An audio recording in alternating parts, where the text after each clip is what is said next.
ప్రవీణ్ అనే ఒక యువకుడు ఆకర్షణీయమైన వ్యక్తిత్వం కలిగినవాడు. ఒక కళాకారుడిగా తన ఊహను కళగా మలచే అనుభవజ్ఞుడు. ఒక గ్రాఫిక్ డిజైనర్గా అతను సృజనాత్మకతకు జీవం పోసేవాడు. సిరి సౌమ్య, మృదుస్వభావం, తెలివితేటల కలయిక. ఆమె ఎక్కడ ఉన్నా ఆమె మేధస్సు మార్గాన్ని వెలుగునిచ్చే దీపంలా ఉంటుంది. ఆమె ఒక సాఫ్ట్వేర్ ఇంజనీర్, తన నైపుణ్యంతో సమస్యలను పరిష్కరించగల సమర్థురాలు. వీరి జీవితం ఒక్కసారిగా మారింది. ఇది రెండు మనసుల కలయిక మాత్రమే కాదు, అందమైన జీవిత ప్రయాణం ప్రారంభమైంది. వారి వివాహానికి నెల రోజులు తిరగక ముందే ప్రపంచం ఒక ప్రపంచవ్యాప్త లాక్డౌన్ బారిన పడింది. చాలామంది వ్యక్తులకు ఒంటరితనం ఓ పరీక్షగా మారగా, ప్రవీణ్ మరియు సౌమ్య ఈ సమయాన్ని కలిసి గడిపేందుకు వినియోగించుకున్నారు.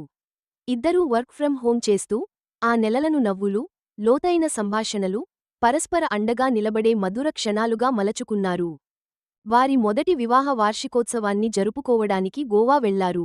సముద్రతీరాల అందాలు, సాహసిక అనుభవాలు, ఆనందంతో నిండిన అపారమైన ఫోటోలు, ప్రతి క్షణం వారు కలసి అనుభవించినదే. ఈ ప్రయాణం వారి బంధాన్ని మరింత బలంగా మార్చింది. వారు నిజంగా ఒకరికొకరు అన్యోన్యమైనవారని నమ్మేలా చేసింది.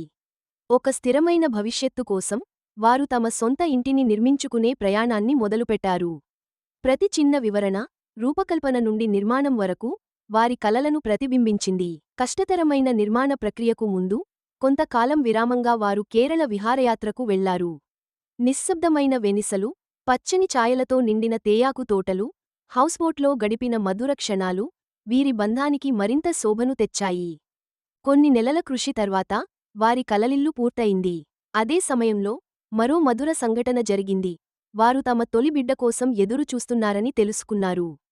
కొద్ది రోజుల తరువాత వీరికి కుమారుడు జన్మించాడు, వియాన్.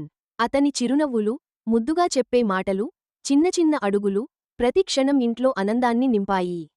తల్లిదండ్రులుగా మారినప్పటికీ ప్రవీణ్ మరియు సౌమ్య తమ వృత్తిపరమైన మరియు వ్యక్తిగత జీవితాన్ని సమతుల్యం చేసుకుంటూ ప్రతి క్షణాన్ని సంతోషంగా గడిపారు. ప్రవీణ్ మరియు సౌమ్య జీవితం ప్రేమ, అనుబంధం మరియు కలిసి ఎదిగే అందానికి ఓ అద్భుతమైన నిదర్శనం. కాలంతోపాటు తమ బంధం మరింత దృఢంగా మారుతుందనే దృఢనిశ్చయాన్ని వారు నిరూపించారు. ఈ కథ ఒక ప్రేమ కథ మాత్రమే కాదు, ఇది నిజమైన జీవిత ప్రయాణం.